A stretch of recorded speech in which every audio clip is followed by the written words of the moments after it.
Konnichiwa, bonjour à tous. Eh bien, nous nous étions quittés fin de semaine dernière sur des images fortes en compagnie du skipper nippon Tofshirishi qui prenait un nouveau départ sur ce Bloody Globe.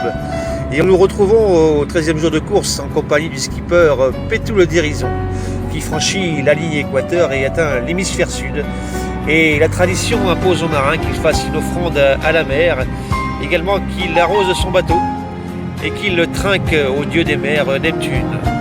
La légende dit que la belle bresseuse est née au plein milieu de l'océan Atlantique grâce à ce dieu Neptune qui a su trouver en cette belle brasseuse une bière si légère au parfum des turbaudières.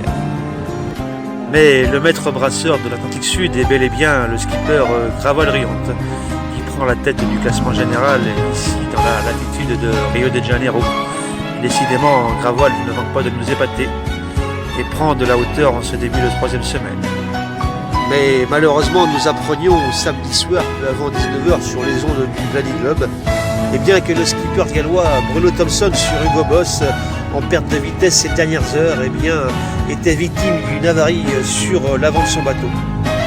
Eh bien, le Dervadeur des mers devait s'arrêter plus de 48 heures et tout espoir de victoire, bien évidemment, s'envolait.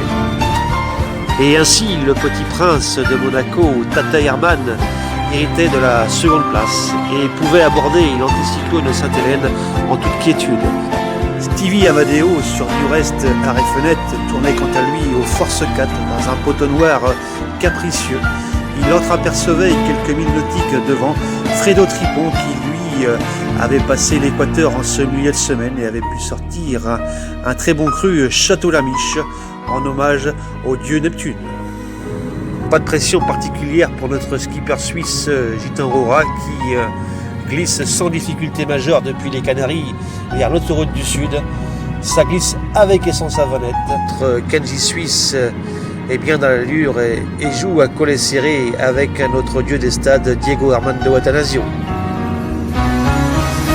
Et loin derrière, dans les profondeurs de l'hémisphère nord, nous retrouvons Casalchiro sur Maison du Lit Giliti qui mène le gruppetto des attardés. On retrouve bien évidemment Bozo Boyou qui lui sort tout juste du Cap Vert. Il n'a pas manqué de saluer Djiboul Troussel qui avait dû abandonner courant de semaine dernière.